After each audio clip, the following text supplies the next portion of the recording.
You may remember when a driver deliberately crashed his car into an energy transfer pipeline in Deer Park in September. It sparked a fire which burned for some 80 hours. This triggered questions about how pipelines are monitored, protected, and how quickly an operator can respond to trouble. Well, now for the first time ever, we are getting access to how major energy companies do exactly that. We sent our Sherman Chow for an exclusive look inside Chevron's Pipeline Operations Control Center. Literally not seen before to outside eyes. Correct. Okay. And what are we looking at down here? So this is our control center. So from here is where we actually remotely control our pipelines. Larry Ife is the general manager of Chevron Pipeline. How many miles of pipeline are you guys responsible for? How much product goes through them?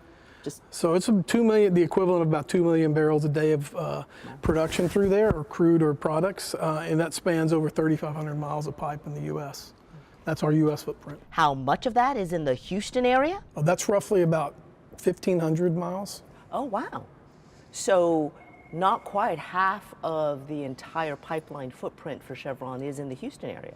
Correct. Ife explains each desk monitors a region like the California area or a task like leak detection. Pressure sensors and thermal cameras in and along the pipes send an alarm when readings are outside the norm. If we see a temperature delta of plus or minus 3 degrees from what's going on at the site, then that will also notify us. If we hit the button to shut the valve, it shuts within seconds to close that system down. And then there are the PIGs, pipeline inspection gauges, familiar to those in oil and gas. They ride inside the pipeline, and this is a smart pig.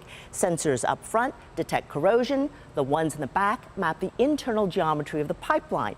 The unit will map potential problems for repair and can do 100 miles easy in a single shot. Controllers also monitor the Gulf Coast for shipping traffic. If we see a vessel that's kind of stopped or just slow crawling that may be dragging an anchor, we'll notify the Coast Guard, who notifies the vessel. Someone is always watching 24/7. A team of 45 controllers work 12-hour shifts, 7 days on, 7 days off. Why do you guys have gym equipment right next to your workstation? Part of that is fatigue management. So we use this. It's not necessarily for a total workout. It's just to get the blood flowing. As many energy folks know, Chevron's headquarters are now in the old Enron building, and its pipeline control center is on the once famed Enron trading floor. And so the reason this floor is optimal is because it's got backup power, it's got independent cooling, and it's got all the necessary redundancy to make sure that the control center stays online 24/7.